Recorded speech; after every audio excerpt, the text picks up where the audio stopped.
नमस्कार, म हरि अधिकारी, नेपाली साङ्केतिक भाषाको शिक्षक। आजको पाठमा क्रियासँग सम्बन्धित शब्दहरूलाई सङ्केत गर्न सिकाउँछु। थुक्नु, थु भन्ने थुक्नु। माग्नु, जसरी हात थापेर यसरी मागिन्छ, माग्नु। चिलाउनु, चिलाउनु पनि दुख्नु जस्तै हो। चिलाउनु, हात चिलायो, कपाल चिलायो, यसरी चिलाउनु, जिउ चिलायो, चिलाउनु। टोक्नु, अब मुठी राख्ने, गर्ने, टोक्नु, गर्ने।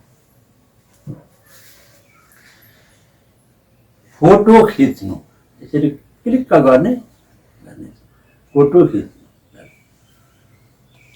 मर्नु, मर्नु।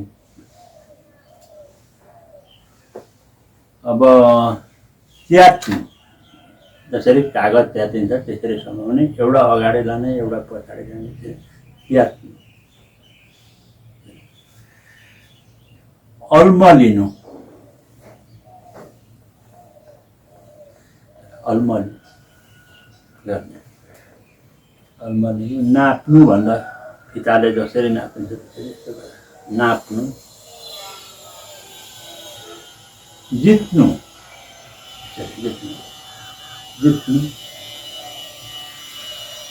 गनाउनु, नाक दबाउने अनि गनाउनु। देखाउनु, यसो गर्ने अनि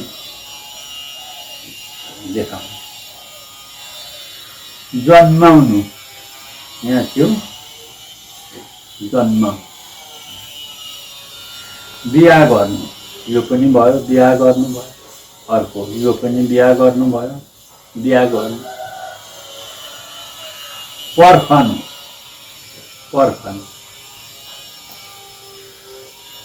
अब सुन्नु गर्ने, सुन्नु। कुरा गर्नु, कुरा गर्नु। खानु, खानु। धन्यवाद। आजको पाठ समाप्त भएको छ। तपाईँलाई धेरै धेरै धन्यवाद छ। बाँकी अर्को भागमा सिकाउनेछु। नमस्कार।